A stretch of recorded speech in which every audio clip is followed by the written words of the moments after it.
Hey everyone, my name is Asher Martin, and today we're going to be talking about environmental influences on childhood development. Today we're going to be talking about how pollution, climate change, and toxins affect children's growth.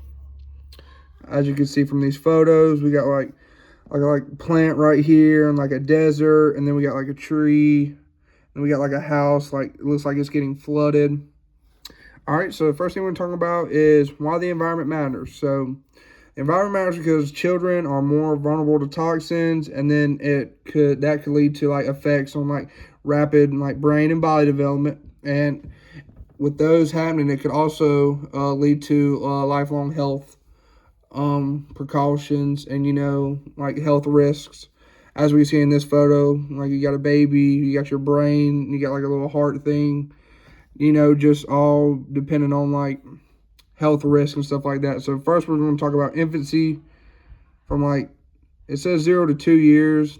I put 0 to 2 years, but it really could be anywhere from like 0 to like 3 years.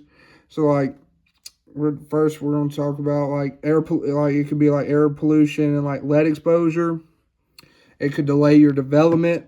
Like basically like air pollution and lead exposure could basically like mess with your brain and stuff like that, and basically like cloud your judgment and stuff like that, just like growing up, and just like really mess with you like mentally overall.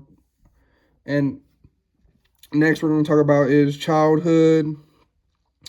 Yeah, you could have like unsafe housing and like dirty water, which could cause like learning and asthma issues. So basically, just talking about that for a little bit. Basically, the environment matters in your childhood because like if you have like an unsafe house, you know, depending on where your house is located, with like depending on the weather, like we see in this picture up here, like this house is like was probably like near a river or something like that, and it got like over flooded. So like now this house is in danger of being washed away. Like for instance, Hurricane Katrina, something hit, like even though that was just like an out of the blue thing, you saw them houses get washed away. And the dirty water, we fortunately are blessed enough to have clean water, but places like overseas and stuff like don't have like clean water, which can affect you growing up and cause severe like health risks. You know, oh, and then we got like adolescence, like like young teenage years, like depending on like how the climate is, and chemical exposure could lead like to like anxiety, like hormone disruption. Just basically it's just basically talking about right here, like depending on like what chemicals you put into your body, and could potentially expose you to like having like higher anxiety or like disrupting your hormones just based off like what you put into your body. Like some people, especially the newer day and age, are like starting to like vape and like drink and stuff like that. And some people even use drugs and stuff like that. And it can really cause anxiety and depression. So you just really got to worry about that and everything. And then the next thing we're going to talk about is climate change.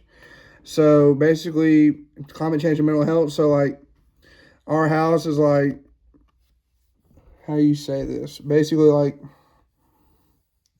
like sometimes like depending on like how the day is, could like really impact like your mental health. Like say it was a sunny day outside, like you're not really gonna be like sad on a sunny day, if you know what I'm saying. Like if you're as to where it's like if it's like a rainy day, you could really be like depressed, you'd be like, oh boo hoo, in your feelings and stuff like that. And depending on where your house is at too, like if you live out in the middle of nowhere with nothing surrounding you, you could also be depressed. Otherwise, like if you live in like a city, you could be like more vibrant, more upbeat, more outgoing, and stuff like that. So here's some solutions for a healthier future for everyone. So we got reduce pollution. Basically, just talking about like solar fans, solar panels, and stuff like that.